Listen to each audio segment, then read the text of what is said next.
This pattern comes from my good friend Brad, aka Bear. Look for the link to his Instagram in the description below. He calls this the Sexy Walt's Leech. It's a leech pattern built on Walt's worm, and it works for trout, bass, panfish, and plenty of other species. Let's tie one up. In the vise, I'm loading a Moonlit TOGATTA ML501 hook in size 10 with a 3.5mm slotted tungsten bead. I'll be using some Semperfli classic wax thread in 6/0 in black for this fly. And you can mix and match the colors on this fly to do whatever color gateway you want. I'm gonna go ahead and lock this bead into place. Takes quite a few thread wraps to get that locked into place, and then I'll trim out the tag end. After trimming off our tag, we're gonna go ahead and wrap our thread back to the bend of the hook. And I'll build just a tiny little bump of thread right there. I'm doing that to let some super glue get absorbed into that to give us a good glue in and tie in point for our Zonker strip that will be tied in next.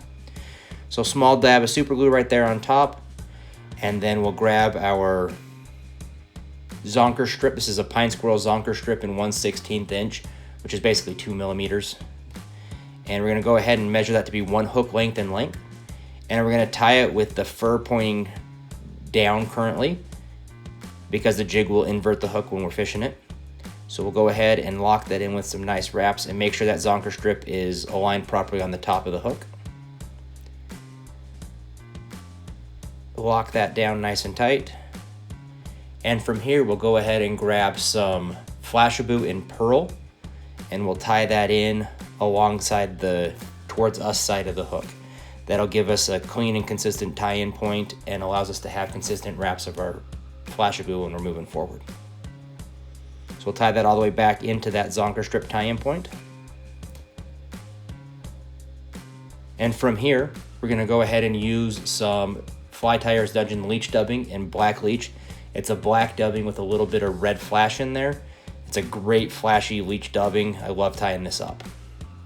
So we'll put a noodle on there, and we're gonna put several small sections of dubbing in here to just build up the body of this fly. As you've probably seen in other videos from other tires and from myself, it's better to use too little dubbing and add more dubbing as you go than to put way too much on at once. And you don't have to worry super much about the cleanliness of your noodle. Just make sure that it's one that builds a consistent body all the way up through the hook length of this fly. So here we go, put another little dubbing noodle on there.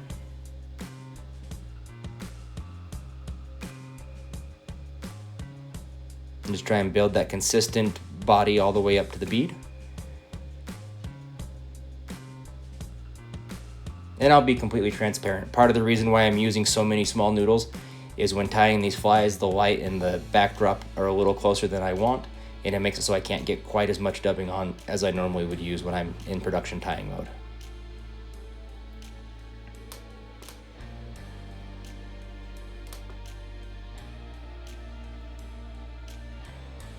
Once that's in place, we'll go ahead and grab our Flashabou, and we're gonna do counter wrapping wraps up the length of this fly. I like having the segmentation on this size hook be 5 wraps of the Flashabou going over the top of the hook, so the 5th wrap butts up right against the back of that bead head. Then we grab our thread, and we'll lock that into place with some catching wraps.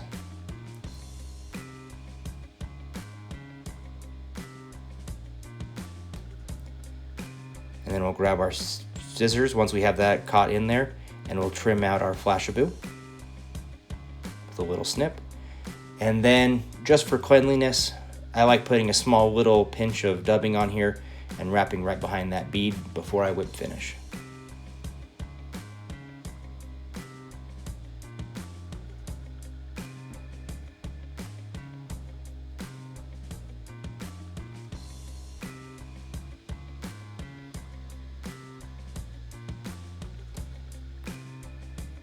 Then pull it down tight to sink that right behind the bead.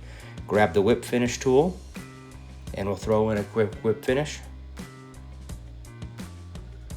And try and keep the back end of the whip finish, the part you pull tight on, to the top of the hook. That way when we snip it out, we can go ahead and grab our UV resin or our super glue, or head cement, whatever you use, and put that right in the slot of the bead, right where that thread wrap is, and give yourself a little added measure of durability.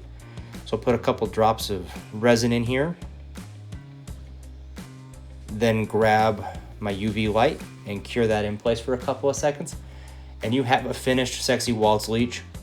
Got to give credit to Brad once again. This pattern has been a killer pattern for me. I took it out fishing earlier this year and had a fantastic day catching brookies out of a stream.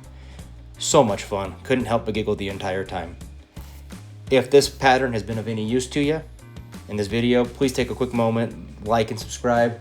Look forward to having you here for the next video. As a reminder, new videos are dropping weekly. Have a great day. Thank you.